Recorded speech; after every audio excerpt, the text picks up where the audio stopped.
Okay, so hello everyone. இந்த வீடியோவில் எப்படி வந்து ஆங்குலாரை இன்ஸ்டால் பண்ணுறது.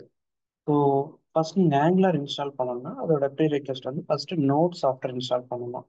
ஸோ நோட் வேணும்னா அது கூட என்பிஎம்மும் தேவைப்படும். ஸோ எதுக்காகனா நீங்கள் எழுதுகிற ஆங்குலார் எல்லாமே டைப் ஸ்கிரிப்ட்ங்கிற லாங்குவேஜில் தான் எழுதணும். அது எழுதும்போது அதோட டைப் ஸ்கிரிப்ட் கோட ஜாவா ஸ்கிரிப்டை கம்பைல் பண்ணுறதுக்கும் எக்ஸிக்யூட் பண்ணுறதுக்கும் உங்களுக்கு நோட் ஜேஎஸ் தேவைப்படும். அது ஸோ அதுக்கு தேவையான சப்போர்ட்டிங் ஃபைல்ஸ் லைப்ரரிஸ் இது எல்லாத்தையும் ஆர்கனைஸ் பண்ணுறதுக்கு என்பிஎம் தேவை, நோட் பேக்கேஜ் மேனேஜர். ஸோ இந்த ரெண்டுமே இன்ஸ்டால் பண்ணணும். இது பண்ணதுக்கப்புறம் தான் நீங்கள் நோட் பேக்கேஜ் மேனேஜரை யூஸ் பண்ணி ஆங்கிளோட ஃபைல்ஸ் எல்லாம் டவுன்லோட் பண்ண முடியும். ஸோ இது கரெக்டாக பண்ணிட்டோன்னா அதோட வெர்ஷன் செக் பண்ணது கரெக்டாக வந்துருச்சுன்னா ஸோ இன்ஸ்டாலேஷன் கரெக்டாக இருக்குன்னு அர்த்தம். ஸோ இப்போ ஃபர்ஸ்ட் திங் நீங்கள் நோட் டவுன்லோட் பண்ணுறதுக்கு கூகுளில் போயிட்டு நோட் டவுன்லோட் கொடுங்க ஆர் நோட் ஜேஎஸ் டவுன்லோட் கொடுங்க. ஸோ மாதிரி நோட் ஜேஎஸோட வெப்சைட் வரும். இதில் உங்களுக்கு எம்எஸ்ஐ மைக்ரோசாஃப்டோட இன்ஸ்டாலர் வேணும்னா ஓகே, ஃபர்ஸ்ட் திங் இதில் வந்து லாங் டேர்ம் சப்போர்ட் வெர்ஷன் எடுத்துக்கிடுங்க. கரண்ட் வேண்டாம், எல்டிஎஸ் எடுத்துக்கிடுங்க. ஸோ இதில் விண்டோஸ் 64 பிட் இஎக்ஸி வேணும், எம்எஸ்ஐ வேணும், அப்படியே டவுன்லோட் பண்ணிடுங்க மைக்ரோசாஃப்ட் இன்ஸ்டாலர். ஆக்சுவலி நான் வந்து வெர்ஷன் ஸ்விட்ச் பண்ணுறது ஈஸியாக இருக்குங்கிறதுக்காக நான் ப்ரீபில் லைப்ரரி பைனரிஸ், அதாவது நான் வந்து ஜிப் ஃபைல் வெர்ஷன் யூஸ் பண்ணியிருப்பேன். ஸோ ஓகே, இதை கிளிக் பண்ணால் எனக்கு நோட் 20யோட வெர்ஷன் டவுன்லோட் ஆயிரும், ஜிப் ஃபைலாக டவுன்லோட் ஆயிருக்கும். ஸோ இது நம்ம என்னோட சிஸ்டமில் நான் ஆல்ரெடி டவுன்லோட் பண்ணி இங்கே வச்சுருக்கேன் நோட் 20. ஸோ இதை எக்ஸ்ட்ராக்ட் பண்ணி ரைட் கிளிக் பண்ணி இதை எக்ஸ்ட்ராக்ட் பண்ணிடுங்க, எக்ஸ்ட்ராக்ட் ஆல். ஸோ இதை நான் எக்ஸ்ட்ராக்ட் பண்ணிவிட்டு எக்ஸ்ட்ராக்ட் பண்ண வெர்ஷன் இங்கே இருக்குது, என்னோட டவுன்லோடட் வெர்ஷன் இங்கே இருக்குது, எக்ஸ்ட்ராக்டட் இங்கே இருக்குது. இப்போ எக்ஸ்ட்ராக்ட் பண்ண ஃபோல்டர், ஸோ இது கம்ப்ரஸ்டு வெர்ஷன், இதுதான் ஃபைல் ஃபோல்டர். ஸோ இதை எக்ஸ்ட்ராக்டட், இது எக்ஸ்ட்ராக்டட் இதுக்குள்ளே போகிறேன். ஸோ இங்கே உள்ள வந்து பார்த்தீங்கன்னா உங்களுக்கு நோடோட எக்ஸி ஃபைல் இருக்கும், என்பிஎம்மும் இருக்கும். ஸோ நீங்கள் அந்த வெப்சைட்டில் செக் பண்ணி பார்த்தீங்கன்னா இதில் நோட் ஜேஎஸும் இன்க்ளூடு, சாரி நோட் ஜேஎஸ் கூட என்பிஎம்மும் இன்க்ளூடுன்னு சொல்லியிருப்பாங்க. என்பிஎம் வந்து 10.5 வெர்ஷன் இன்க்ளூடட்னு சொல்லிட்டு. ஸோ நீங்கள் நோடு வந்து தனியாக டவுன்லோட் பண்ண வேண்டாம், இதிலே கம்பைண்டாக வந்துடும்.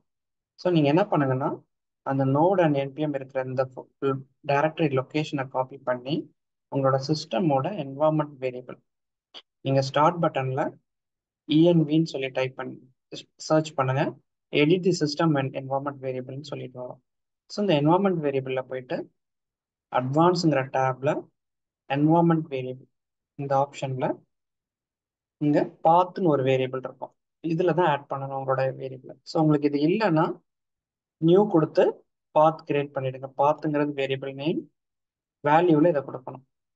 ஸோ ஒருவேளை உங்களுக்கு எக்ஸிஸ்டிங் இருந்துச்சுன்னா அந்த யூசர் வேரியபிள், ஸோ அந்த பாத் வேரியபிளை செலக்ட் பண்ணிவிட்டு அப்படியே எடிட் கொடுங்க. எடிட் கொடுத்துட்டு இதில் என்ன இருந்துச்சுனாலும் அது எதுவும் டெலீட் பண்ணிடாதுங்க. ஸோ கடைசியாக இதோட என்ட்ரியை ஆட் பண்ணிடுங்க. இது விண்டோஸ் 10 11 யூஸ் பண்ணால் இந்த மாதிரி ஸ்க்ரீன் இருக்கும். ஓல்டர் வெர்ஷன் யூஸ் பண்ணிங்கன்னா உங்களுக்கு எல்லாமே கமா செப்பரேட்டட் வேல்யூஸாக இருக்கும். ஸோ அதில் என்ன வேல்யூஸ் இருக்கோ அதில் லாஸ்ட்டாக ஒரு கமா சாரி செமிகோலன் செப்பரேட்டட் வேல்யூஸாக இருக்கும். ஸோ லாஸ்ட்டாக என்ன இருக்கோ அதில் ஒரு செமிகோலன் கொடுத்துட்டு இந்த வேல்யூ பேஸ்ட் பண்ணிடுங்க. பேஸ்ட் பண்ணிவிட்டு ஓகே ஓகே ஓகே இதெல்லாம் க்ளோஸ் பண்ணிடுங்க. க்ளோஸ் பண்ணதுக்கப்புறம் ஒரு ஸ்டார்ட்டில் போயிட்டு கமாண்ட் ப்ராம்ப்ட் சிஎம்டி கொடுத்தீங்கன்னா உங்களோட கமெண்ட் ப்ராம்ப்ட் வரும். இந்த கமெண்ட் ப்ராம்ப்ட் ஓப்பன் ஆனோடனே அதில் செக் பண்ணி பாருங்க ஃபர்ஸ்ட் அந்த வேரியபிள்ஸ் எடுத்துருச்சான்ட்டு. So node space hyphen hyphen version, அதே மாதிரி NPM space hyphen hyphen version. So இந்த ரெண்டும் கரெக்டாக வந்துருச்சுன்னா உங்களுக்கு இன்ஸ்டாலேஷன் கரெக்டாக இருக்குன்னு அர்த்தம். இதை தவிர வேற ஏதாவது எரர்ஸ் வந்துச்சு, இப்போ எக்ஸாம்பிள் நான் ஃபர்ஸ்ட் டைம் வேரியபிள் செட் பண்ணுறதுக்கு முன்னாடி எடுத்து பார்த்துருந்தீங்கன்னா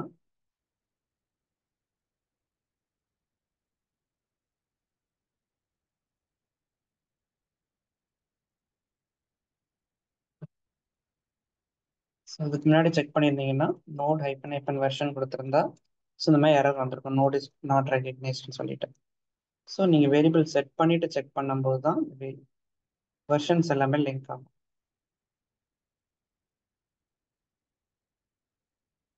ஸோ நீங்கள் பழைய கமாண்ட் ப்ராம்ப்டை க்ளோஸ் பண்ணிவிட்டு புது கமாண்ட் ப்ராம்ப்டில் பண்ணுங்க எப்போவுமே. ஏன்னா பழைய கமாண்ட் ப்ராம்ப்ட் ஓப்பன் பண்ணும்போது அதோட என்வாரன்மெண்ட் வேரியபிள்ஸை ரீட் பண்ணியிருக்கோம். ஸோ அது வந்து உங்களுக்கு பழைய டேட்டாஸே காட்டிகிட்டு இருக்கோம். ஸோ நோட் பேக்கேஜ் ஸோ ரெண்டுமே இப்போ கரெக்டாக இன்ஸ்டால் ஆயிடுச்சு. இப்போ நீங்கள் ஆங்குலர் இன்ஸ்டாலேஷனை ஸ்டார்ட் பண்ணலாம். ஸோ ஆங்குலர் இன்ஸ்டாலேஷன் பண்ணுறதுக்கு கூகுளில் போயிட்டு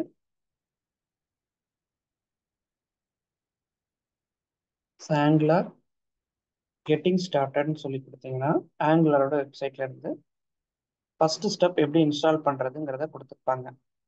ஸோ கீழே ஸ்க்ரோல் பண்ணி பாருங்க. இல்லை செட்டப்பில் இருக்கும். ஆங்கிள் கெட்டிங் ஸ்டார்டடில் இந்த செட்டப்ங்கிற டாப்பிக்கில் கீழே வந்தீங்கன்னா இன்ஸ்டாலிங் ஆங்குலர்.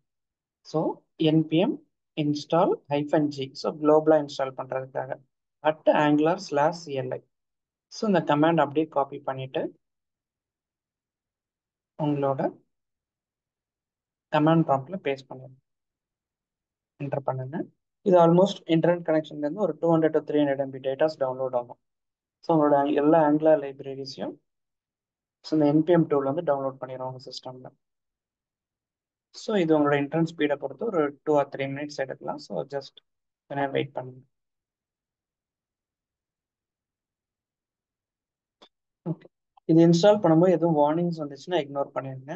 இன்கேஸ் எது எரர் வந்துச்சுன்னா மட்டும் நீங்கள் செக் பண்ணி பாருங்கள் கூகுளில் போட்டு. இல்லைன்னா இதோட கமெண்ட் செக்ஷனில் போடுங்க, நான் அதுக்கு என்ன சொல்யூஷனுங்கிறத நான் உங்களுக்கு சொல்கிறேன்.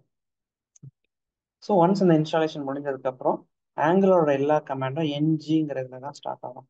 NG space version. இதில் வந்து ஹைஃபன் வராது, வெறும் வெர்ஷன். இதை கொடுங்க.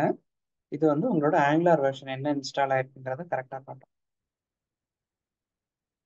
ஆங்குலர் வெர்ஷன் 17 இன்ஸ்டால் ஆயிருக்கு. நோடு வந்து 20, பேக்கேஜ் மேனேஜர் 10. ஸோ இது எல்லாமே உங்களுக்கு ப்ராப்பராக டிஸ்பிளே வந்துருச்சுன்னா உங்களோட இன்ஸ்டாலேஷன் கரெக்டாக வந்துருச்சுன்னு அர்த்தம். இப்போ நீங்கள் கமெண்ட் ப்ராம்ப்டை க்ளோஸ் பண்ணிக்கலாம். இப்போ நீங்கள் புது கமெண்ட் ப்ராம்ப்ட் திரும்ப ஓப்பன் பண்ணால் கூட உங்களோட இன்ஸ்டாலேஷன் கரெக்டாக இருக்கும். ஏன்னா நம்ம குளோபலாக தான் இன்ஸ்டால் பண்ணியிருக்கோம். என்ஜி ஸ்பேஸ் வெர்ஷன் வந்து கரெக்டாக டிஸ்பிளே வரும். ஓகே, ஸோ இது வரைக்கும் வருதுன்னா உங்களுக்கு ஆங்குலரோட இன்ஸ்டாலேஷன் கரெக்டாக இருக்கும் உங்களோட சிஸ்டமில். Okay, thank you. ஸோ நெக்ஸ்ட் வீடியோவில் ஒரு நியூ ப்ராஜெக்ட் எப்படி கிரியேட் பண்ணுறதுன்னு சொல்கிறேன். இதோட ரெஃபரன்ஸ் லிங்க், டவுன்லோட் லிங்க்ஸ் எல்லாமே வந்து இந்த வீடியோவோட டிஸ்கிரிப்ஷனில் அட்டாச் பண்ணிடுறேன். Okay, thank you.